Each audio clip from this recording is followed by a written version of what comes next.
1, 2, 3. My name is Gerard Batten. I'm a member of the European Parliament for London for the UK Independence Party.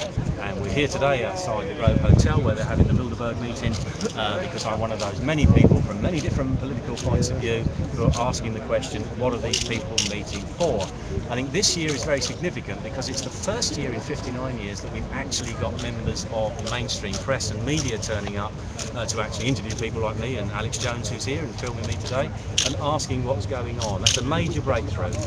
And I think that the reason that people are very upset about this is because they don't know what the conclusions are of these meetings. Now, they say they don't have any conclusions, but are we really supposed to believe that 130, 140 people of the most powerful, richest, influential people in the world give up their time, fly across the world to come here, and it doesn't have a significance? I don't believe that for a minute. If it isn't significant, why would they come? If it is significant, what does it all mean? And I think the reason that a party like mine, the UK Independence Party, is soaring ahead in the polls and getting votes is because people now feel that politics is something that's done to them and not something that's done for them. And this is the heart of the malaise. People feel that it doesn't matter what they think, it doesn't matter what they believe, they're going to have these policies that they don't want thrust down their throat anyway. And this is where my party's different, whether you agree with us or not.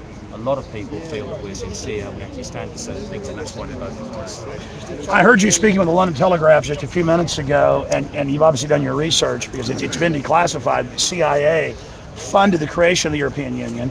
UKIP's the fastest growing party, obviously, now in the UK in the last elections, because you guys talk about how you're losing your sovereignty and how you've got EU license plates and 80% of your laws or so are EU and you don't get a vote on it.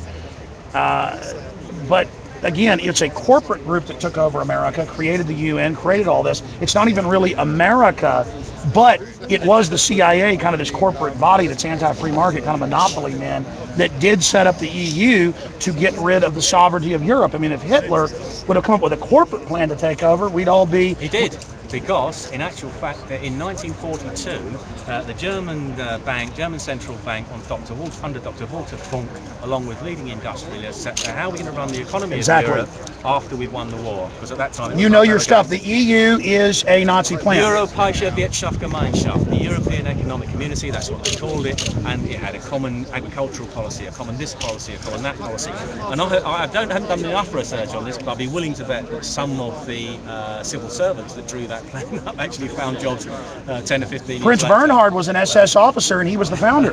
And Queen Bernhard of the Netherlands is here, or the Queen of the Netherlands is here. And her son who's about to be king.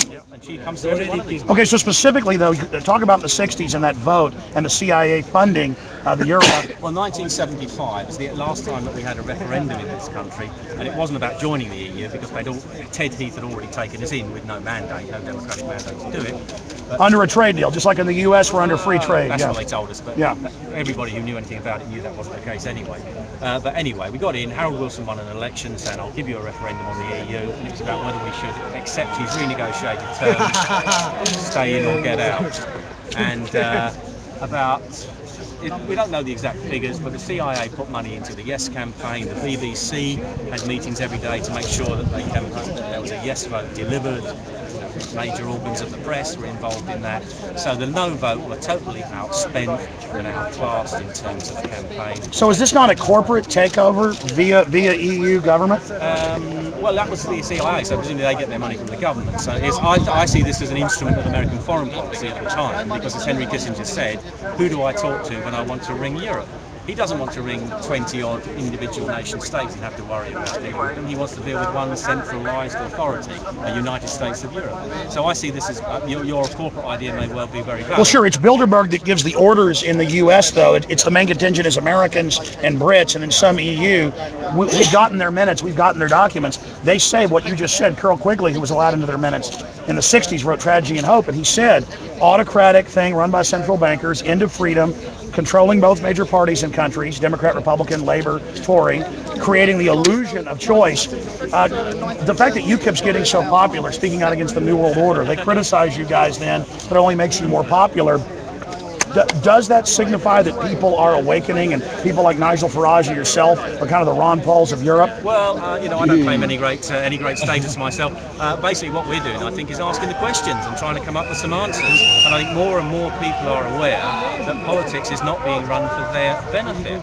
And people talk about this being a capitalist system. This isn't capitalism. Capitalism is supposed to be fair and an open and free market, and that's not what you're getting now in the modern world, where things are stitched up corporately, as you rightly point out. So it isn't a crisis of capitalism, it's a crisis of democratic government and a fair economic system.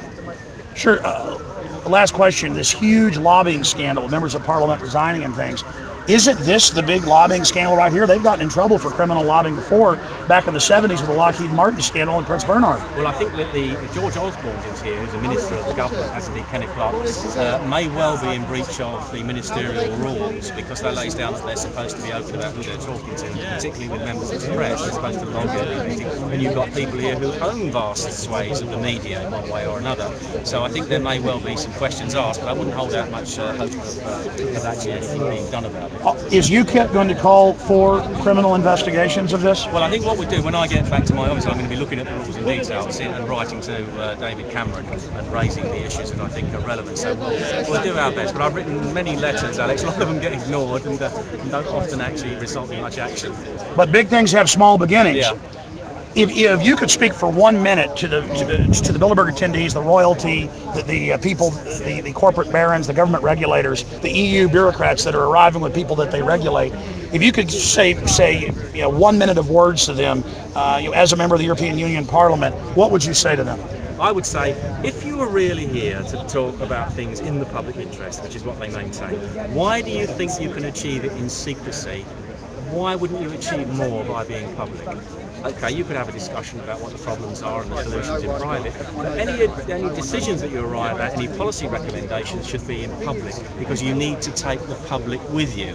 And obviously they're not doing that because the public wouldn't want to go on the trip that they've got planned for them. And I'd ask them to do that. If it's genuine, be open and honest about it, because what people feel now is that, as I said earlier, politics is not something that's done for them, it's done to them. You had a great point, though, about how if they don't have any power, why would they be traveling from all over the world in great expense and secrecy and paying for part of the millions of pounds being spent here if this didn't have any power? And we have so many of their minutes where they set up the euro, they brag, they created the brain trust in '54 with the trade agreements, Treaty of Rome, Treaty of London, and then later the votes to hoodwink people into this undemocratic system where the EU bureaucrats are above the law. Well, exactly. I mean, Alex, even as prominent and important as person as you are, I'm sure you find it difficult to get 10 minutes in George Osborne's diary. Absolutely. But he can come here and spend 2 or 3 days away from his desk, away from his onerous responsibilities, and spend it. He wouldn't do that unless it was important, and neither would any of these other people. So it must be very important, or they wouldn't do it. I don't believe it's just a talking shop. These people don't have time to waste. They will only do it if it's significant and there's a real reason for doing it. This is the last question. I know you've got to go. It's just so amazing to talk to a member of the EU Parliament who's exposing it from the inside. Looking at this whole event, every time the BBC or the London Telegraph or any of them come up and talk to me or they talk to you, they say, "Are you a conspiracy theorist?" For a long time they said this didn't even exist. Now we forced them to report it, and then we're somehow bad that we're wanting to know what policy is being made in there by this shadowy group. And we have WikiLeaks documents from Bilderberg. They've confirmed are real, where Kissinger says illegal we do immediately, unconstitutional takes longer. I mean, this is a guy known for war crimes. Yeah. I'm sorry, I've forgotten what your question was now. I'm sorry. What do you say about them using that throwaway term of conspiracy theorist? Well, I say, what's the definition of a conspiracy? It's 2 or more people meeting in secret to achieve an end, which might be legal or illegal. So in the strict use of the word, it is a conspiracy because we don't know what they're talking about, unless they have no objective at all and it's just a friendly chat over a cup of tea, which none of us believe. And I think the bigger conspiracy, in inverted commas, has been the fact that the media haven't spoken about this for 59 years and have allowed it to go on without any reporting. And I think that's the real conspiracy. And now hopefully that's come to an end and the media are actually going to look at Wow, if it has no power, why was the media able to be shut up for so long? Well, they weren't shut up. Look who owns the media. The media is owned by powerful people, and those same powerful people go to meetings like this. So, in Britain, I don't like America, probably very similar. You've got a few powerful people that own newspapers or television stations. and of course they ultimately decide what's recorded and what's not. Sir, thank you so much. How do we visit the UKIP website? www.ukip.org, or you can look at my website, which is www.gerardbattenmep.co.uk. I want to thank you for coming out to this, sir. Thank you so much. And we've got members.